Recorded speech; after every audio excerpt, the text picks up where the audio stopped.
Are you still with me? Yes, ma'am. Um, Okay. So let's go to the next test, no? This test is also actually a very simple test. However, it also has its own complications also. So this is what you call as your bronchoprovocation study or your metacolin challenge test. So your bronchoprovocation study is actually the opposite of your pre and post bronchodilation study. Okay? Because in here, the objective of this test is to provoke now your bronchi. Okay? The term challenge is we're going to give a particular medication, particularly metacolin, kaya metacolin challenge test ang tawag, for you now to induce bronchoconstriction. Okay, so that's the objective of this test. Okay, because this test is actually used to test for airway hyperactivity. Yan yung pinaka objective ng test na to. You're going now to induce reaction coming from your airways. Okay? So the indications of this test, you want to exclude the diagnosis of airway hyperactivity. Okay? So you exclude the diagnosis of your airway hyperreactivity. As I've said, you're going to use different medications. Ang pinaka-common na ginagamit natin is actually your metacolin. Kaya the term metacolin challenge test. But if you do not have metacolin, then you can use histamine. You can also use now your hypertonic solution. You can have that one. Okay. The same. Your objective here is actually to induce bronchoconstriction because as you know, a patient baka mag-ano kayo ba anong ano ng airway hyperreactivity. If you have a particular patient no who is a diagnosed case of asthma, tapos gusto mo makita kung yan ba asthma or plain airway hyperreactivity, you can actually go for your bronchoprovocation test or your metacolin challenge test. Okay? Next is you want to evaluate occupational asthma. When you say occupational asthma, there are certain people who actually manifests with symptoms after being exposed to uh, occupational components. Okay? Like say for example, what is the pattern na nakikita nyo sa mga to? Pag ang pinag-uusapan natin is occupational asthma, the usual pattern of these patients, the pattern of symptoms, is once they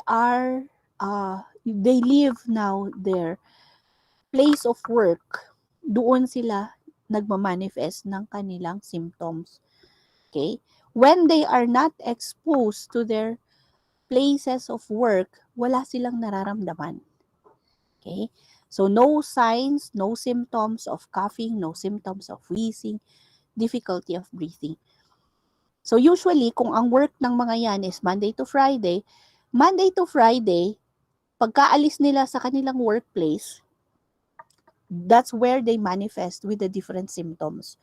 Okay? Pwedeng wheezing, pwedeng coughing, hindi nawawala from Monday to Friday.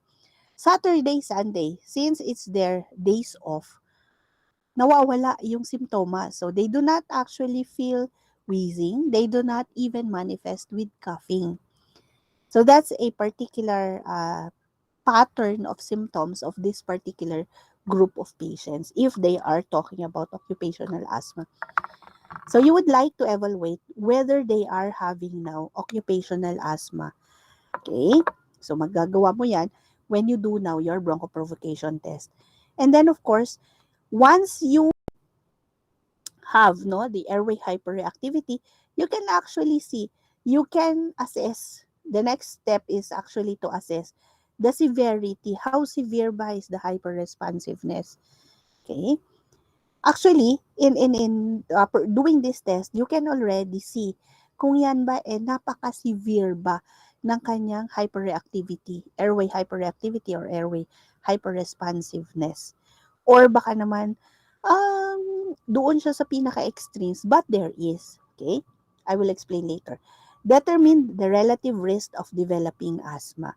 So if you have in your family history, no, um, asthma, and you would like to check, ako ba, do I have the risk of developing asthma? Then you can actually have this type of test. Okay? Assess the responses to therapeutic interventions. Definitely, if there is airway hyperreactivity, then the next step is how are you going to reverse it?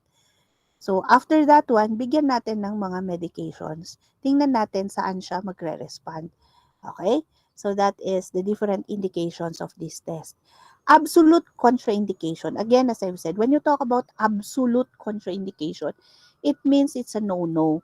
Definitely, once the patient manifests with this type, then do not perform the test. Yun ang ibig sabihin ng absolute contraindication. Okay? So if you have seen that there is presence of severe ventilatory impairment, what is severe ventilatory impairment? If the FEV1 is actually less than 50% of its predicted value, or that is less than 1.0 liters in your FEV1. So that's already very severe. Okay? The patient has had a heart attack or stroke for the past 3 months. Why? Because this group of patients, no, ka-atake lang nila dyan. So they are, their cardiac function is not yet 100% okay. Now, if you're going to induce now bronchoconstriction, definitely the pulmonary system has to compensate at the same manner that your cardiac function has to compensate. Okay? Ka-atake pa lang nila, kaso stroke nila nung mga pasyente. So definitely, the more that you are endangering your patient if that's the case. Okay? Next is aortic or cerebral aneurysm. This one naman, no, the aneurysm has a tendency to burst. Okay? So definitely once you are inducing now bronchoconstriction, okay, tendency is, again, if you have bronchoconstriction, the patient will actually use effort. Okay?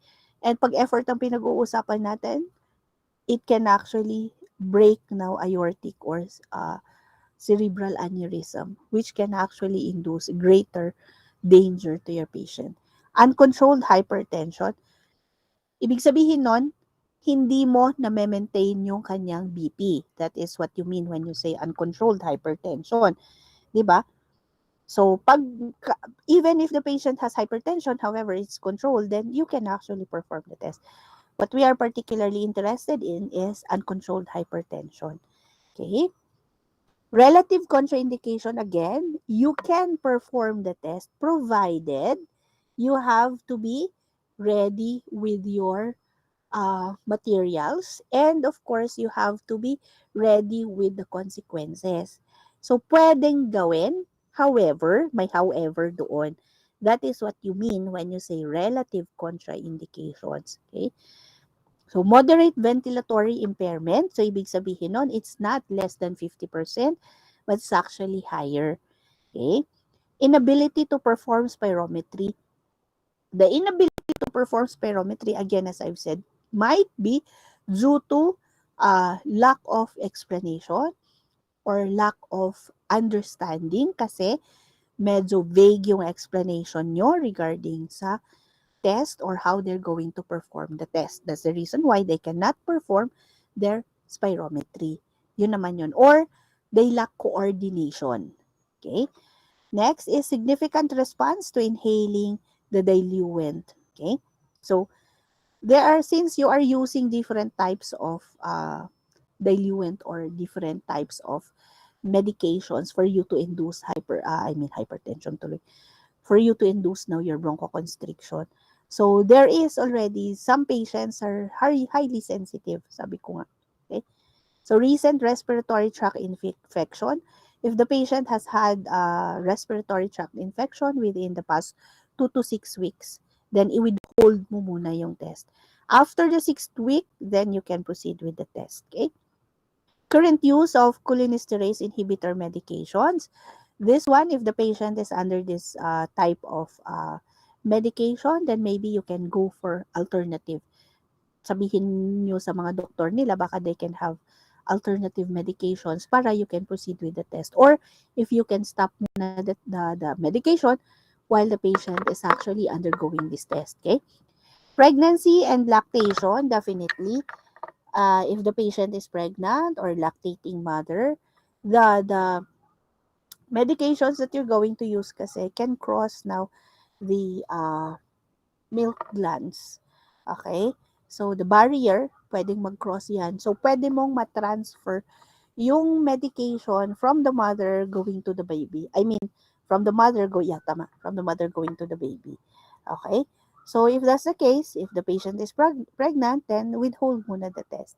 You have to do the test after pregnancy or after lactation. Pag hindi na siya nagpapadede, pwede mo nang gawin. Okay? Recent ingestion of food or medication that contains caffeine. Why is this? Because as you know, caffeine is a bronchodilator, 'di ba?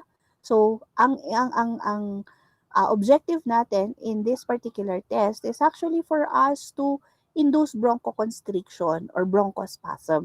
Eh, gumamit na siya ng bronchodilator. So, ibig sabihin nun, it might be more difficult or longer for you to achieve now bronchospasm if they have taken in food or medication that contains caffeine. So you have to instruct them beforehand not to drink coffee or not to drink Coke, may caffeine din yon, or any tea, okay, for that matter. So anything that contains caffeine, i-withhold nyo muna. After the test, saka sila iinom ulit. Okay, so relative contraindications yan. Hazards and complications, or you look at this one. You are inducing bronchoconstriction. That is one of the hazards. Ang nakakatakot dyan, if you are not ready with your equipments, kasi nga, this is actually the drawback of this test. Because you have to be very alert. When are you going to give now? Pag biglang nag-close kaagad yung airways ng pasyente, as you know, wala nang daanan ng hangin. So what do? You have to be ready with your equipments. Okay? Biglang nagpanic yung RT, ay naku, kawawa naman si pasyente. Ha? Hyperinflation can happen because of the airways, okay, na nag-close. So it can actually lead to hyperinflation of the lungs. Severe coughing, which is actually one of the manifestations of a patient who is suffering from hyper responsiveness or airway hyperreactivity, ubo sila ng ubo, that you cannot, the cough, no? This is also the reason why we don't want to have, this is also the reason why I should say, for why we don't want patient to undergo this type of test while they had the recent stroke or recent myocardial infarction, if they have aneurysm, because severe coughing can be induced. At pag nagka-cough ka, as you know, it can increase your ICP, it can increase even the blood pressure. Kaya uncontrolled hypertension is a no-no. Okay, in this group of patients. Okay, coughing can actually lead to more complications. Okay, ayan yung isa sa hazard niya. Okay, next is dizziness or lightheadedness. One, is the patient can actually pass out or mahihilo sila. Okay? Chest pain. Some patients who are experiencing bronchoconstriction or bronchospasm can actually lead also to feeling of chest pain. Okay? So that's one of the hazard complication. And then of course, nosocomial infection. Sabi ko nga lagi, if the patient will contract infection after the procedure, ang may kasalanan nun is the respiratory therapist because you failed to perform now your aseptic technique, which is not, which is very much needed in this type of tests. Okay? Preparation, of course, you have to make sure that the patient is asymptomatic, walang nararamdaman kahit konting ubo, kahit wheezing, difficulty of breathing, or shortness of breath prior to the test. Okay? Patients should be capable also of performing your FEV1 How will, ang pinag-uusapan natin, definitely 80% and above of his best. Okay? Kaya nga sabi natin, that's actually one measure, no? If the patient cannot anymore perform 80% and above of his previous test at nag-fall pa siya ng less than 50, ay hindi na natin gagawin yan. Okay? Or above 50 pero less than 70% o moderate impairment yan, then you have to do precautionary measures. Okay? Okay. Eto, tandaan nyo din because this commonly comes out during examinations. The concentration and the substances being used. Okay? Yan yung common na questions. So, what are the substances? So, you have your methacillin chloride. The concentration is you start with 0.3 milligrams per ml. I said you start because later on, when you test the patient, nagdo-double yung dose. Okay? And then histamine, you're going to use 10 milligrams per ml. And as I've said, hypertonic solution. You can actually use yung 15%, masyado nang matapang yun, no? So you can actually go for, there are a lot of concentrations. So you can have 5, 7, and 9. Okay na yun rather than the 15%. Masyadong mataas yung asin noon. So it can really induce immediate reaction. However, if it's actually too much, then it's very dangerous to your patient. Okay? This is how you perform the test. First is you have to obtain baseline. Ibig sabihin ng baseline, mag-PFT ka muna or you perform first your spirometric measurements. Okay? Walang medications that you're going to use. Neither are you going to give now bronchodilators. Okay? So that is your baseline test. Okay? And then, after the baseline test is performed, you give now your NSS. Okay? The patient has to inhale, no, the NSS using 5 slow maximal FVC. Okay, so definitely this has to be performed via aerosol. Okay, and then you have to ask the patient to perform end inspiratory hold for 3 to 5 seconds. Okay, so di ba mag-i-inhale sila up to vital capacity after the inhalation, then inspiratory hold 3, 5, 4, 3, 2, 1, exhale. And then another inhalation, and then breath hold again. Ganon. So, 5, slow maximal FVC. Okay? And then after that, you have to wait for 3 minutes. Okay? After 3 minutes, you perform again your FVC. The test that you have performed, that is your control test. Ang tawag doon. Okay? So, you remember, you have your baseline, and then you have your control test. Okay? So your control test using now your NSS. Okay? Baseline, wala kang ginamit dyan. Next is, you're going to give now the first dose of your methacillin. So, ito na yung test 1 mo. Okay? So, how are you going to administer your methacillin? So, as I've said, if you're not using methacillin, then you use histamine using 10 milligrams per ml or hypertonic solution. After that, you give again, you do your inspiratory hold again. Okay? Wait for 3 minutes. Another FVC is performed. So, that is your first test na tinatawag natin. So, you have your baseline, you have your control test, and then you have your first test. Okay? Using the first concentration or the first dose of your methacillin. Okay? After that, you're going to determine now the percent change. So, ang pinag-uusapan natin dito, hindi increase in your FEV1.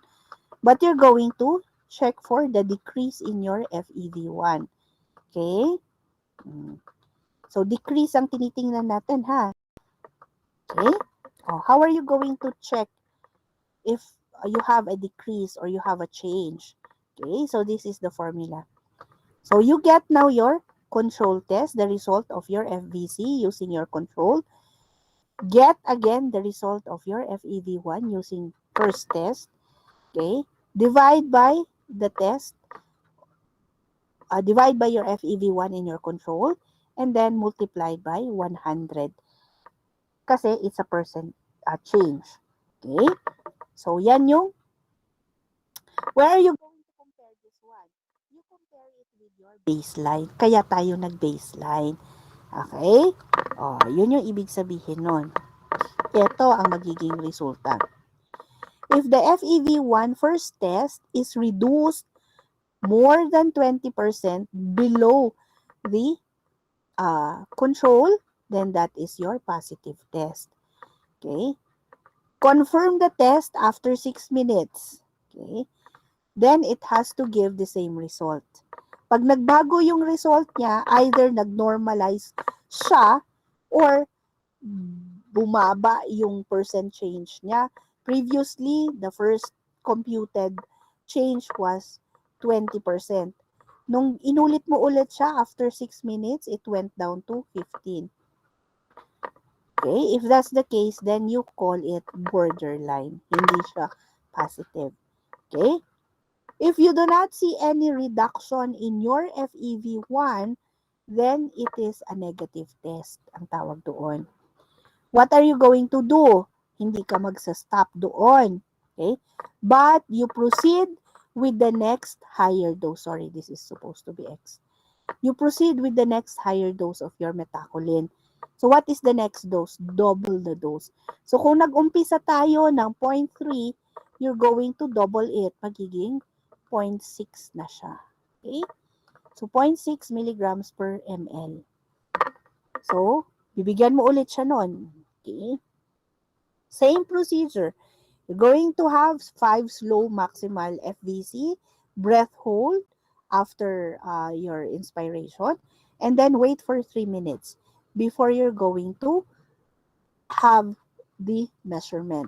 So, pag second na yan, definitely that is what you call as test 2. Okay?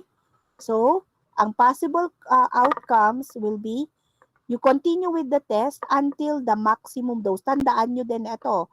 The maximum dose of your metacolin is 25 milligrams per ml.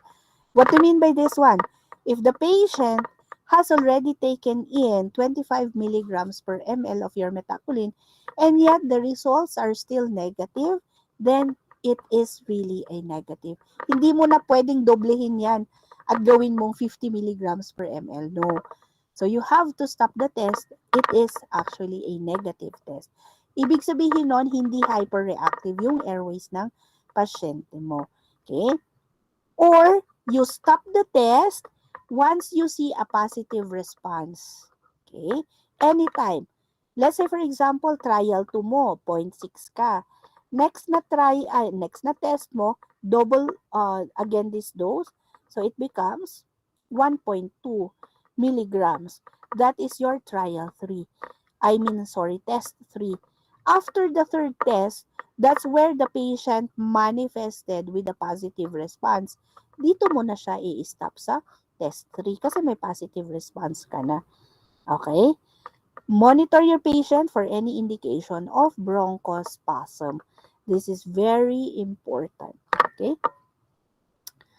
What are you going to report? First, ito yung content ng report nyo. First is the agent that you used. So if you used now your metacolin, you report metacolin. If you used histamine, then you say histamine. If you use now your hypertonic solution, then you say hypertonic solution. And then you have to identify whether it's a positive or a negative result. Okay?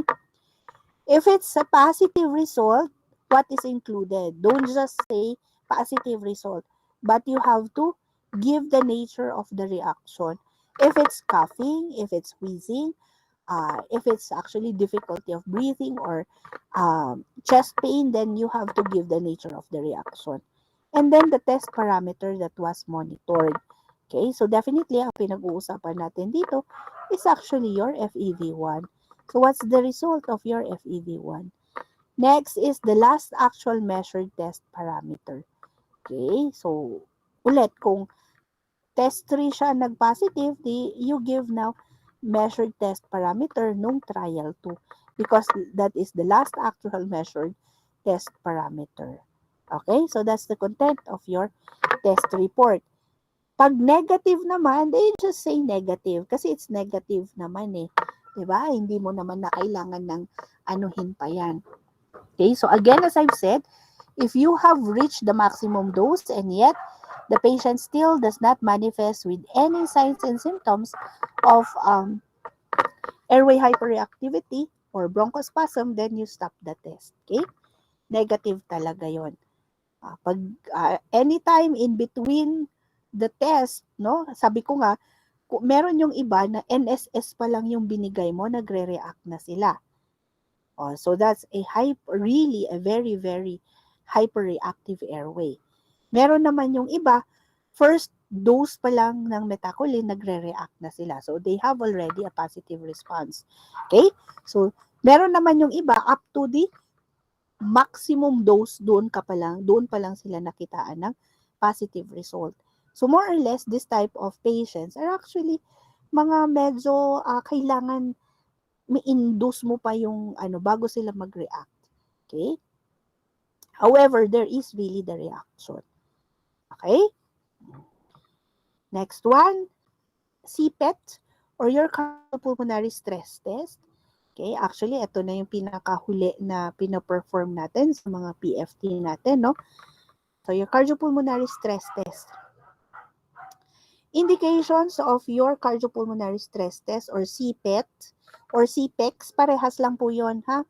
Baka sa exams nyo, yun yung ma-encounter nyo. CPET, cardiopulmonary exercise test. Okay? Or you have CPEX. CPX, minsan ginagamit lang CPX, cardiopulmonary exercise, or CPEX na as in CPEX. Okay? Yan. So, it's one in the same.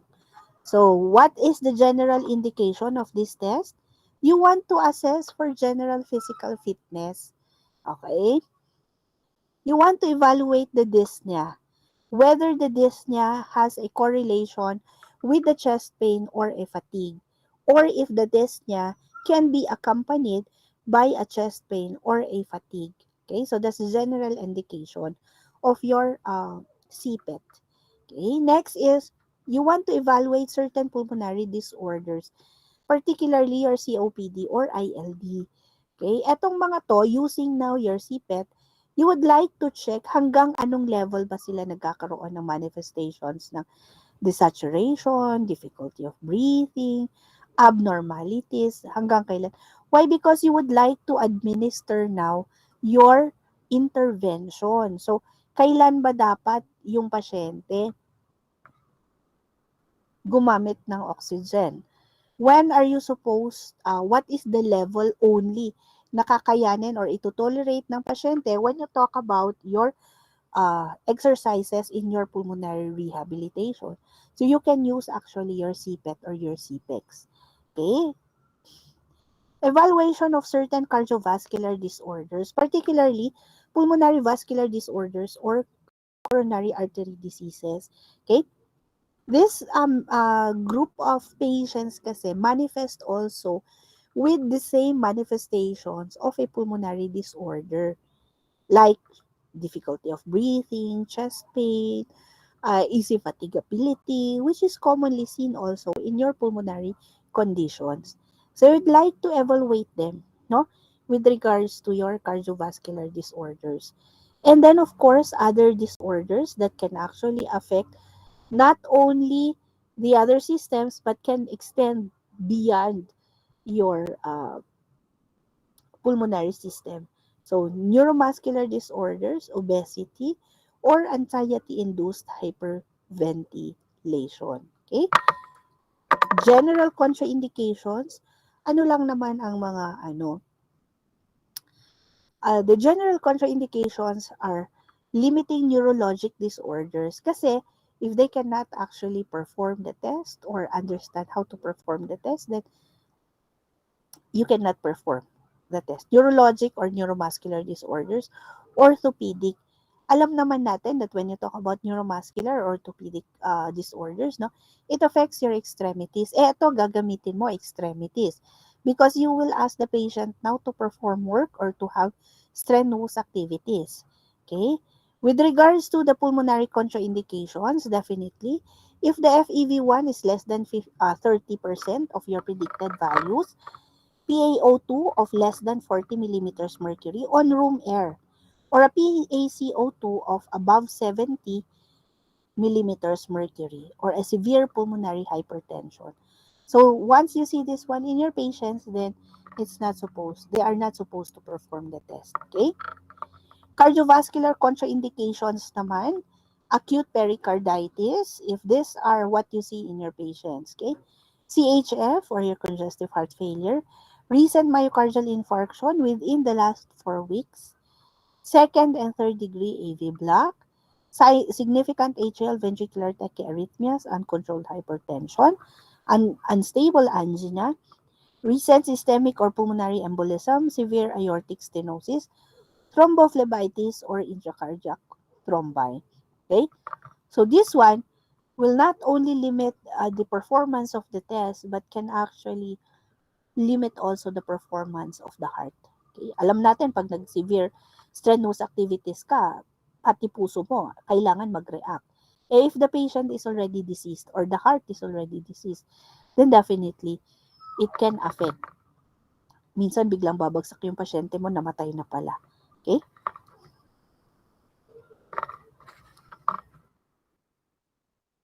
Okay. So what are the different testing methods? One, as I've said, is to test for your general fitness. Next is the effects of exercise on your oxyhemoglobin desaturation and evaluate exercise tolerance. So ito yung tatlong test na pinoperform natin. Okay? To assess for general fitness, effect of exercise on oxyhemoglobin desaturation, I should say, and your test tolerance or your exercise tolerance. Okay? So these are the different tests for evaluating general fitness.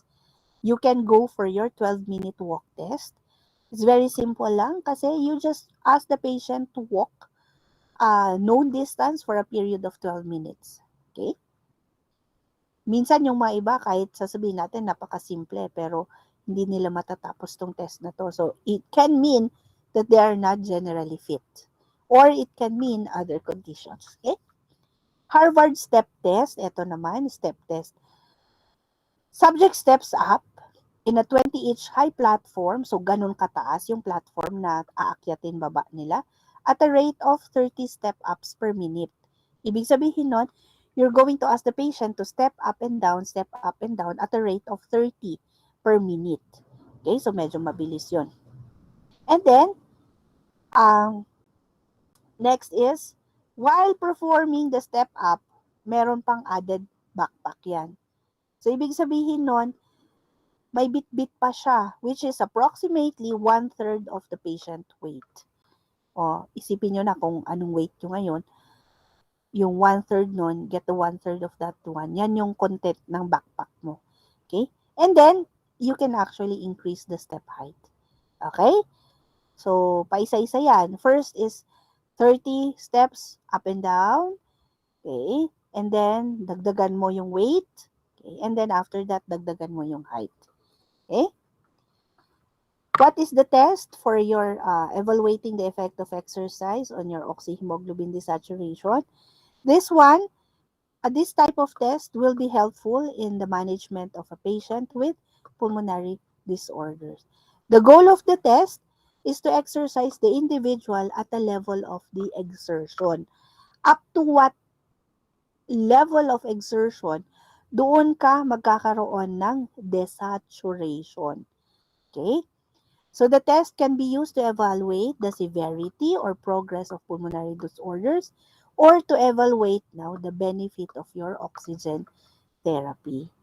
Okay? Evaluating for exercise tolerance. Okay? So you can have your constant work rates or you can have your incremental work rates. So as the term constant work rates, no, pare-parehas yung work na ibibigay mo sa pasyente. When you say incremental, ibig sabihin nun, pataas ng pataas yung work na ibibigay mo sa pasyente mo. Because you are testing for exercise tolerance. So, if you are on constant work rates, subject will perform an exercise at a constant workload for a prolonged period of time. How long? 5 to 8 minutes. So, constant yung workload ng pasyente. So, kung pabubuhatin mo siya ng weight, okay, all throughout the 5 to 8 minutes, same yung weight, same yung, what you call this one, the difficulty of the level.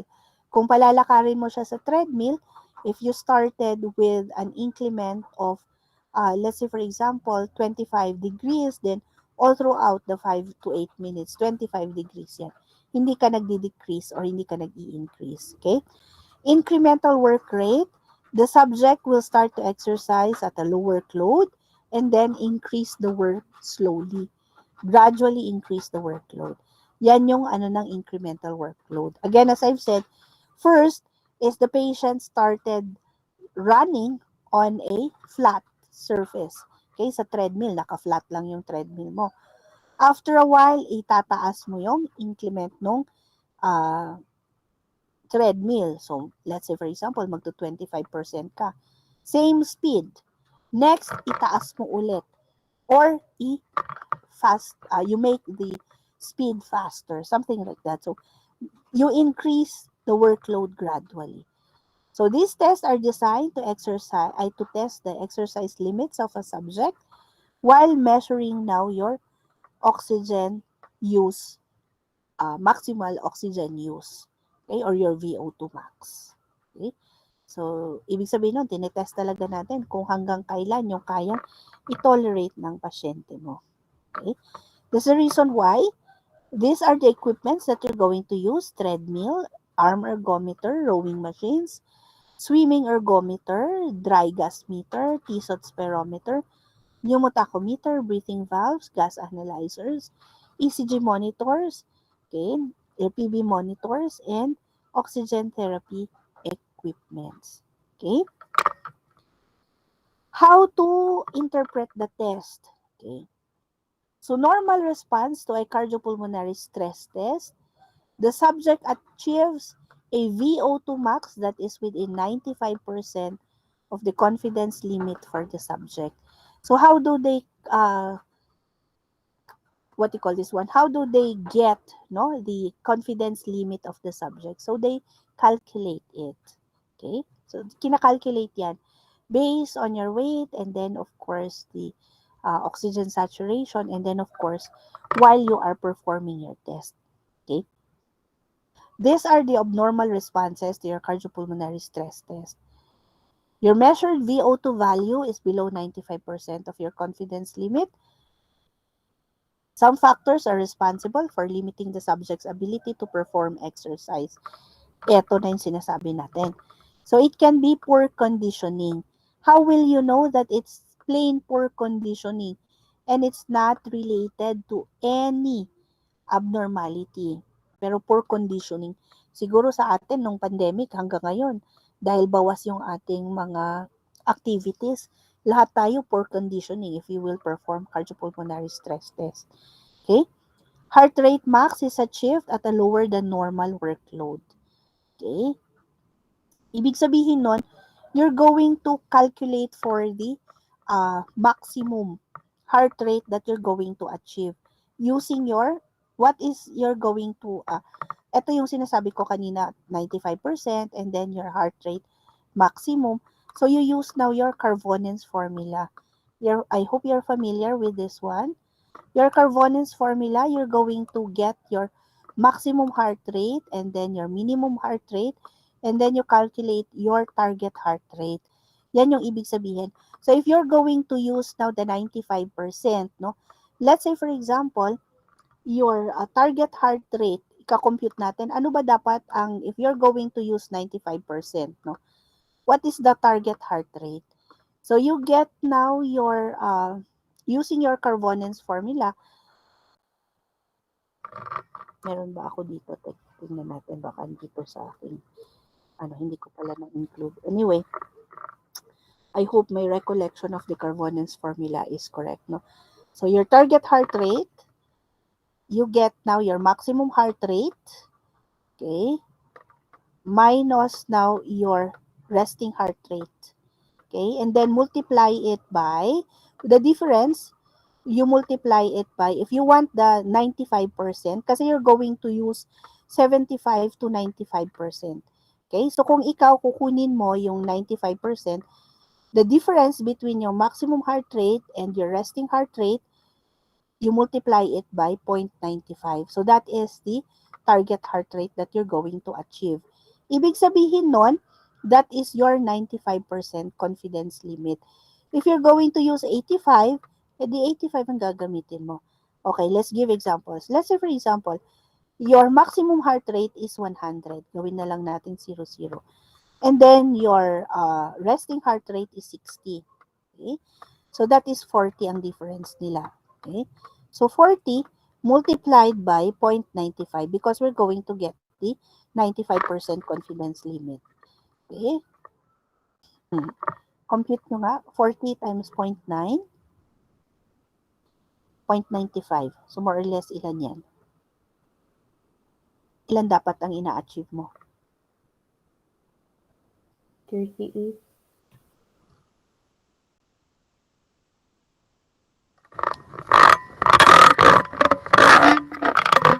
Sorry.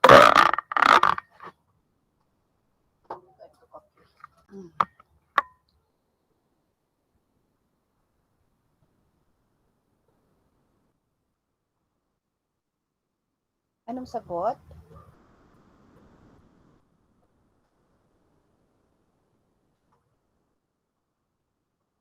What's your answer? 38. 38.